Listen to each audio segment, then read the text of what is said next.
오늘은 대림절 첫 번째 주일입니다. 대림절은 교회력의 시작입니다. 예수님께서 빛으로 이 세상에 오셨습니다. 그래서 강단 앞에 오늘 촛불이 하나 켜졌습니다. 9절 말씀 보면 참빛 곧 세상에 와서 각 사람에게 비추는 빛이 있었나니, 여기에 빛은 예수님을 가리킵니다. 성경에 보면 예수님을 빛 되신 예수님, 진리 되신 예수님, 길 되신 예수님, 생명이 되신 예수님, 말씀이 되신 예수님, 어린 양이 되신 예수님, 요한복음에 보면 이런 많은 예수님의 정체성을 설명하고 있습니다. 오늘 대림절 첫 번째 주일에 예수님은 빛으로 이 세상에 오셨다는 사실을 생각해 보려고 합니다. 예수님은 세상에 빛으로 오셨는데 어떤 빛이라고 생각하십니까? 요한복음 1장 본문 바로 앞에 4절 5절 말씀 보면 그 안에 생명이 있었으니 이 생명은 사람들의 빛이라. 빛이 어두움에 비치되 어두움이 깨닫지 못하더라. 빛이 이 세상에 와서 어두움에 비쳤는데 어두움이 깨닫지 못하더라고 말씀합니다. 그러면 어두움은 누구를 가리킵니까? 이 세상 사람들을 가리킵니다.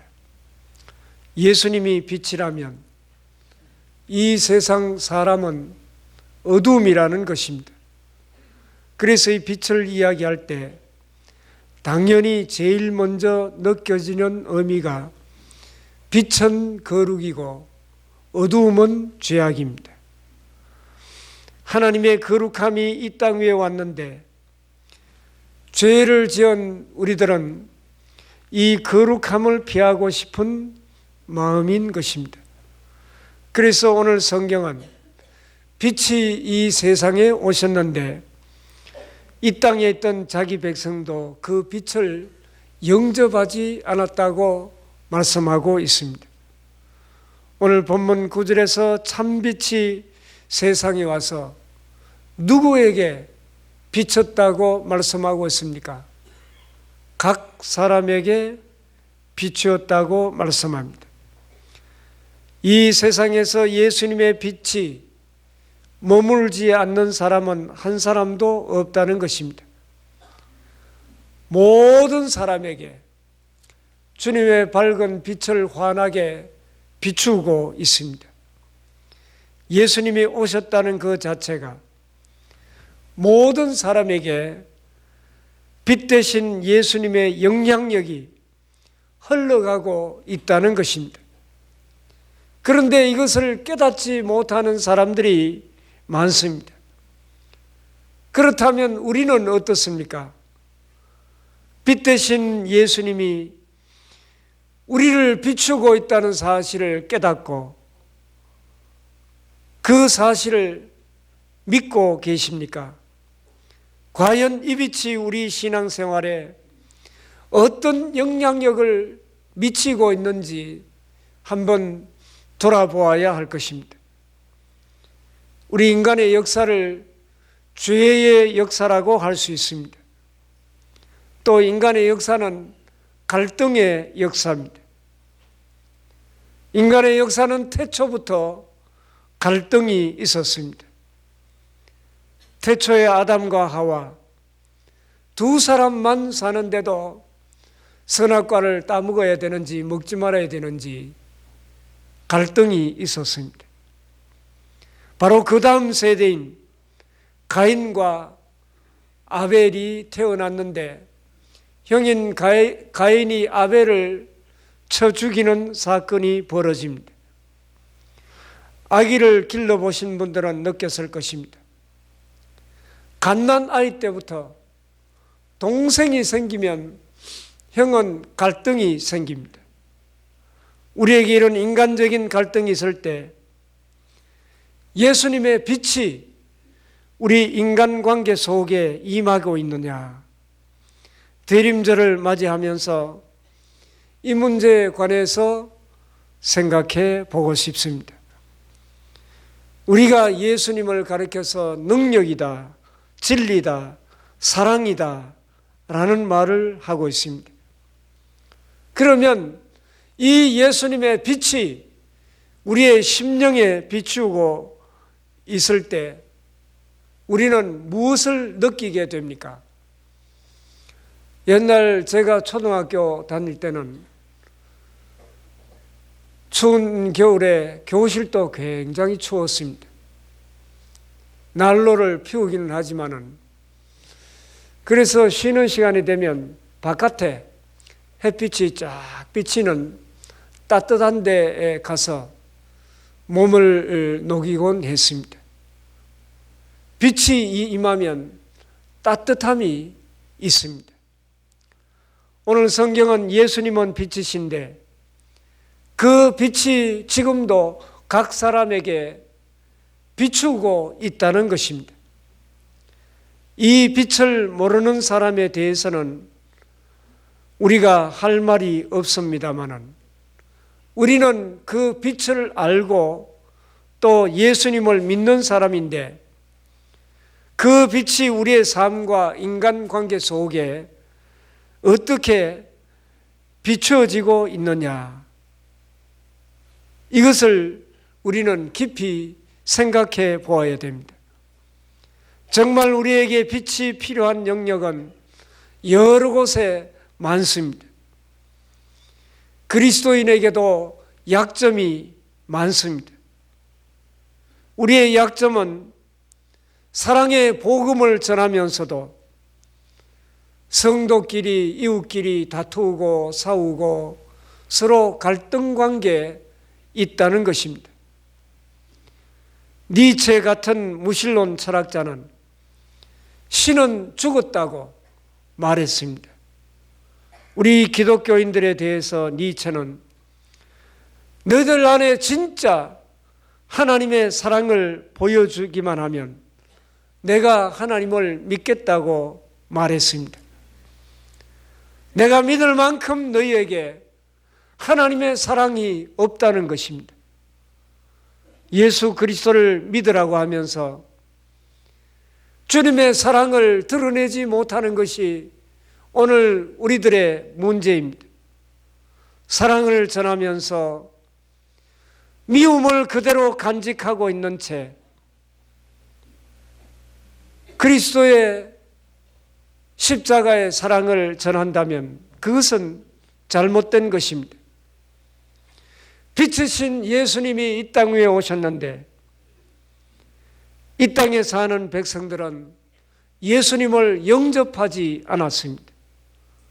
본문 12절에 영접하는 자, 곧 그 이름을 믿는 자들에게는 하나님의 자녀가 되는 권세를 주셨으니, 이 구절은 예수님을 믿으면 구원받고 하나님의 자녀가 된다는 것을 우리에게 분명히 말씀하여 주고 있습니다. 이 구원에 대한 이야기는 기본적인 것이지만 먼저 생각해야 할 것은 영접하는 자라는 말씀입니다. 영접하는 자를 성경은 곧 그 이름을 믿는 자라고 그렇게 말씀하고 있습니다. 여기에서 예수님을 영접한다는 말은 이 땅에 빛으로 오신 예수님을 내 마음에 받아들인다는 말입니다. 오늘 성경에 예수님은 친히 빛이라고 말씀하셨습니다. 그러면 우리가 예수님을 영접한다는 것은 빛 대신 예수님을 모셔드린다는 말입니다. 그러면 예수님의 이 빛은 무슨 빛이냐? 예수님에게 있는 가장 중요한 빛은 사랑의 빛입니다. 우리가 예수님을 영접한다는 것은 예수님의 그 사랑의 빛을 우리가 받아들인다는 뜻입니다. 예수님은 우리를 구원하기 위하여 내 죄를 대신하여 십자가에 높이 달려 내 대신 피를 흘리시고 죽어 주셨습니다. 이 예수님의 사랑을 빼고는 우리 기독교를 설명할 수가 없습니다. 로마서 5장 8절 말씀 보면 우리가 아직 죄인 되었을 때 그리스도께서 우리를 위하여 죽으심으로 하나님께서 우리에 대한 자기의 사랑을 확정하셨느니라. 예수님은 빛이신데 무슨 빛입니까? 첫째는 사랑의 빛입니다. 그러면 우리가 예수님을 영접했다는 것은 그분의 사랑을 우리가 받아들였다는 뜻입니다. 그리고 그분을 내가 믿기로 결정한 것입니다. 그러면 우리 안에 그 사랑이 역사하는 것이 정상일 것입니다. 오늘 아침에 우리가 생각해 봐야 할 것이 있습니다. 내가 예수님을 믿게 되었다는 것은 예수님의 사랑을 내가 받아들였다는 사실입니다. 그러면 당연히 예수님의 사랑이 내 안에 역사하고 있어야 할 것입니다. 제가 여러분을 보니까 모두가 다 천사 같습니다. 그런데 우리는 한순간에 악마로 변할 수 있습니다. 교회에 다니지만은 성도들 간에 서로 미워하고 시기하고 다투고 분쟁하는 이런 모습들을 많이 보게 됩니다. 그리고 우리는 사랑의 복음을 전합니다. 우리는 갈등이 있을 때 내가 먼저 찾아가서 미안하다고 사과하면 상대방도 미안합니다. 그렇게 이야기할 것입니다. 내가 먼저 겸손하게 자기를 낮추고 상대방에게 다가가면 모든 문제가 다 풀리게 됩니다. 예수 그리스도를 믿는 자 안에는 사랑의 빛이 계속 비추어지고 있습니다. 우리에게는 오늘 또 주님의 사랑의 빛이 비추고 있습니다. 그 주님의 사랑의 빛이 우리 가운데 머물고 있음에도 불구하고 우리는 계속해서 이웃 간의 성도들 간의 갈등을 유지하고 있습니다. 미워하고 있는 이런 마음들도 있습니다. 그리고 영접하는 자, 곧 그 이름을 믿는 자들에게는 하나님의 자녀가 되는 권세만을 강조하고 있습니다. 하나님의 자녀의 권세 가운데는 사랑할 수 없는 원수도 사랑할 수 있는 그런 권세, 그런 능력이 있습니다.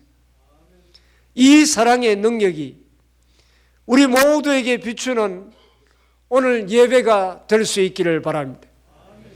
하나님의 사랑의 빛이 머물고 있는 사람이 진정한 그리스도인입니다. 곰팡이는 빛이 강하게 쬐이면 사라지게 됩니다. 곰팡이는 어둠 속에서 잘 자라납니다. 우리의 영혼에 영적인 곰팡이들이 있다면 사랑의 빛 대신 예수님 앞에 모두 사라지는 은혜가 있기를 바랍니다. 저는 신앙생활하면서 제일 어려운 때가 믿는 성도들끼리 서로 다투고 미워하고 욕하고 이런 갈등 관계에 있는 것입니다. 우리는 인간관계에서 갈등을 가지고 있을 때도 힘들지만은 이 갈등을 서로 다른 사람에게 이야기하면 더욱더 힘이 듭니다. 그보다 더 어려울 때는 언제인지 아십니까? 나는 저 사람하고 절대로 화해하지 않겠다. 이런 결심을 할 때가 참 어렵습니다. 나는 저 사람은 절대로 용서할 수 없어. 이런 말을 하면서 우리가 과연 주님의 빛을 받고 있다고 말할 수가 있겠습니까? 본문 12절에 영접하는 자, 곧 그 이름을 믿는 자들에게는 하나님의 자녀가 되는 권세를 주셨으니, 우리가 예수를 믿을 때 하나님의 자녀가 되는 권세를 주셨습니다. 이 권세는 공짜로 우리가 얻는 것이지만은, 그러나 이것이 그냥 우리에게 온 것은 아닙니다. 우리가 하나님의 자녀가 되는 권세를 얻은 것은 우리의 죄를 사함받는 특별한 은혜가 임했기 때문에 우리가 하나님의 자녀가 된 것입니다. 이 하나님의 자녀가 되는 권세는 내가 예수 그리스도를 영접하고 믿음으로 얻어지지만은, 이 자녀되는 권세가 이루어지기까지 내 대신 예수님이 십자가에 그 말할 수 없는 고통을 겪으셨다는 것을 우리는 기억해야 됩니다. 다시 말하면 우리가 하나님의 자녀가 되는 권세를 받는다는 것은 내가 예수 그리스도의 십자가의 사랑에 빚지고 있다는 것을 고백하는 것입니다. 예수님의 빛이라고 하는 이 단어 안에는 사랑도 있지만은 용서도 있습니다. 한 가지 질문을 해보겠습니다. 아주 돈이 많은 100억을 가진 사람과 호주머니에 돈 10만 원밖에 없는 가난한 사람이 아주 친한 친구가 아닙니다. 이 두 사람이 식당에 식사를 하러 갔는데 상식적으로 누가 돈을 내는 게 맞습니까? 많은 사람이 베풀고 돈을 내야 되지 않겠습니까? 예수님이 이것을 말씀하고 있습니다. 너희가 얼마만큼 용서를 받았느냐? 주님은 우리에게 이것을 묻고 계십니다. 너희가 나에게 받은 용서가 얼마나 크고 놀라우냐? 내가 너희를 대신하여 죽을 만큼, 그리고 너희를 살려주지 않았느냐? 그런데 너는 너에게 잘못한 사람을 평생 원수처럼 그렇게 지내서야 되겠느냐? 이것은 100억을 가지고도 10만 원 가진 사람에게 네가 밥 사라, 그렇게 말하는 것과 같다는 것입니다. 여러분, 오늘 예배를 드리면서 내 마음속에 절대로 이 인간은 용서할 수 없어, 이런 생각이 아직도 남아 있습니까?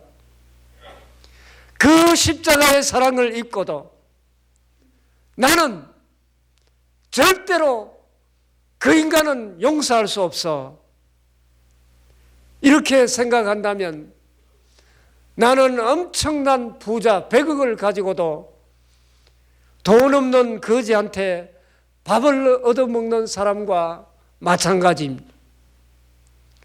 예수 그리스도를 믿는 자 안에는 용서의 빛이 비추고 있습니다.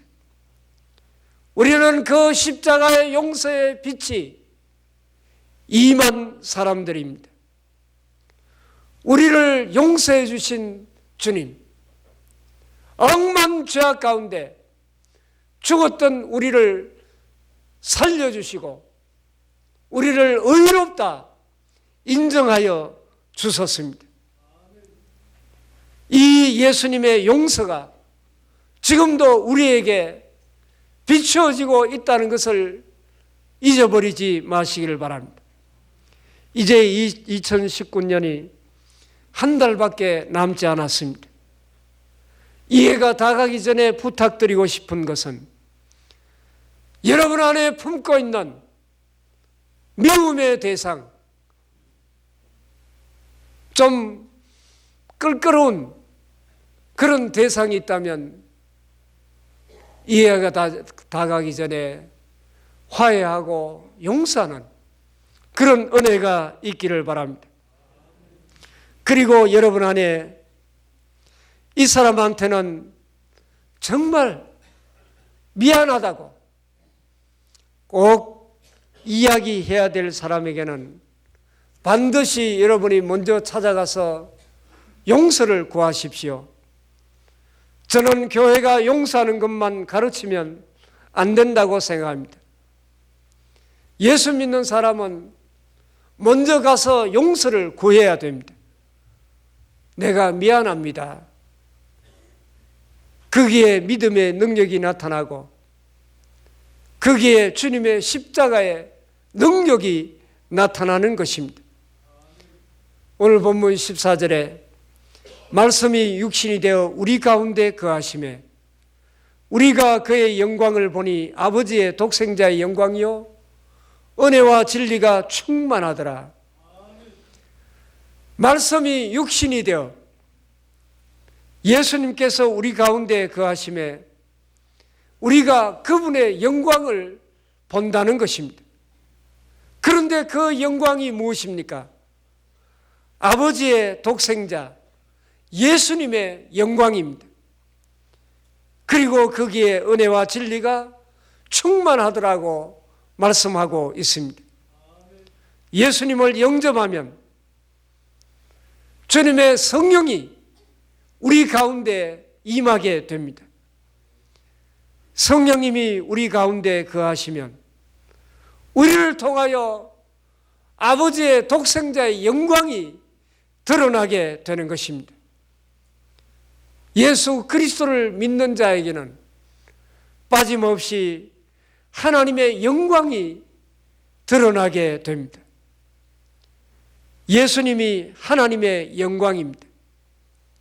그런데 우리가 그 예수님을 우리의 마음에 영접했습니다. 그러면 여러분 안에 아버지의 독생자 예수님의 영광이 머물고 있는 것입니다. 우리 몸이 성령님이 거하시기 때문에 거룩한 성전이라고 말씀하고 있습니다. 여러분 안에 하나님의 영광이 머물고 있는데 함부로 욕하고 저주하고 막말을 해서야 되겠습니까? 그런데 왜 우리는 막말을 하고 있습니까? 하나님의 영광은 우리가 육신적으로 막말을 하면 한순간에 가리워져 버리고 맙니다. 예수 그리스도가 우리 안에 계신 사람은 하나님의 영광이 분명히 머물고 있습니다. 그런데 말 한마디 잘못함으로 순식간에 하나님의 영광이 가리워져 버리고 마는 것입니다. 내가 육의 말을 해버리면 주의 영광이 가려워지게 됩니다. 그러나 내가 주님이 원하시는 언어를 말하고 살면 사랑합니다, 미안합니다, 축복합니다, 고맙습니다 이런 말을 하게 되면 내 안에 하나님의 영광이 머물고 있는 것을 보게 됩니다. 하나님의 영광이 나를 통하여 드러나게 되는 것입니다. 모세가 산에서 40일을 금식하고 하나님과 깊이 교제하고 내려왔을 때 모세 얼굴에 광채가 났다고 말씀하고 있습니다. 저는 이런 일이 오늘 우리에게도 일어난다고 봅니다. 여러분의 얼굴이 눈이 부실 것입니다. 그러나 조심할 것은 하나님의 영광이 머물고 있는 우리가 단 1초 만에 하나님의 영광을 가려버릴 수가 있습니다. 이 대림절 기간에 하나님의 영광을 회복하시기를 바랍니다. 기도로, 거룩함으로, 죄를 멀리함으로, 예수님을 닮아감으로 주의 영광을 회복하는, 그래서 우리의 삶 속에 그리스도의 밝은 빛을 이 어두운 세상에 환하게 비춤으로 수많은 영혼들이 빛 가운데로 돌아오는 그런 놀라운 은혜가 있기를 바랍니다. 기도하겠습니다. 아버지 하나님, 예수님이 빛으로 이 땅 위에 오셨는데 그 빛이 우리 안에서 세상을 향해 보여지는 사랑으로, 용서로, 영광으로 드러나기를 원합니다. 아버지 하나님, 저희들이 용서의 십자가의 빛 아래 머물게 하여 주시옵소서. 우리가 어떤 큰 용서를 받았는지 깊이 깨닫게 하여 주소서. 이해가 다 가기 전에 용서할 수 있도록 도와주시고, 또 우리가 잘못한 사람에게 찾아가서 용서를 구할 수 있게 도와주시옵소서. 예수님이 이 땅에 오심으로 우리가 하나님의 영광을 본다고 했는데 우리를 용서해 주시고 하나님의 영광 아래 머무르는 은혜를 누리게 하여 주시옵소서. 이 세상에 주님의 밝은 빛을 환하게 비추는 저희들이 다 되게 하여 주시옵소서. 예수님 이름으로 기도하옵나이다. 아멘.